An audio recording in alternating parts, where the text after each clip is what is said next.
On the show, we've looked at impoverished communities where steel ladders and rural zip lines have given people access to health, education, and hope.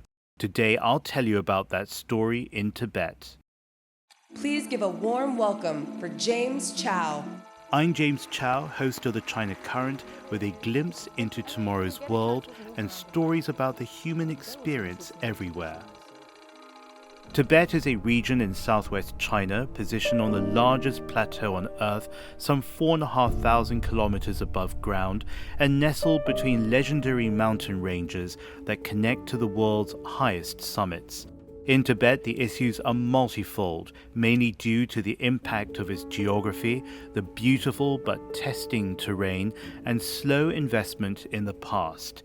That is changing. And if there's one project that symbolizes that turnaround, it's the Qinghai Tibet Railway.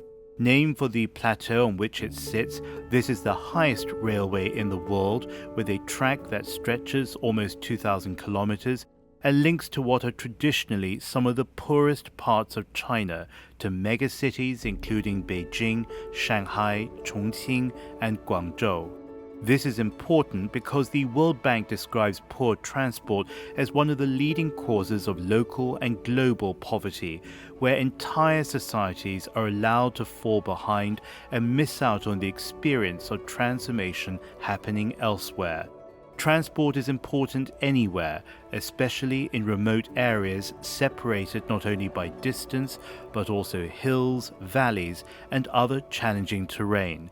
Without roads and basic services like buses and trains, the people who live in these communities are cut off from opportunities, although in China the emergence of e-commerce and mobile platforms such as WeChat have helped bridge the gaps.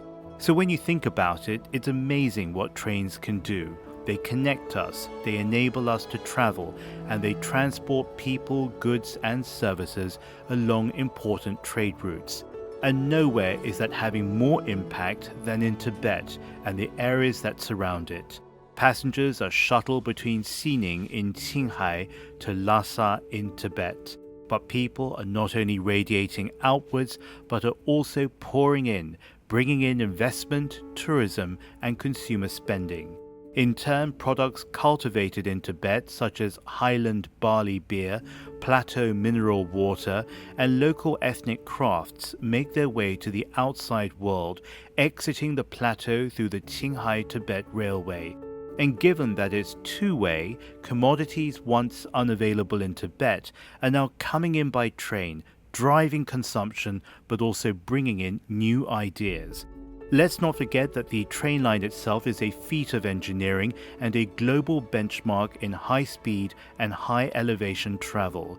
Now work has begun on electrifying over 1,100 kilometers of the track that runs between Golmud, a county-level city shaped by hard winters and warm summers, and Lhasa at one end of the network.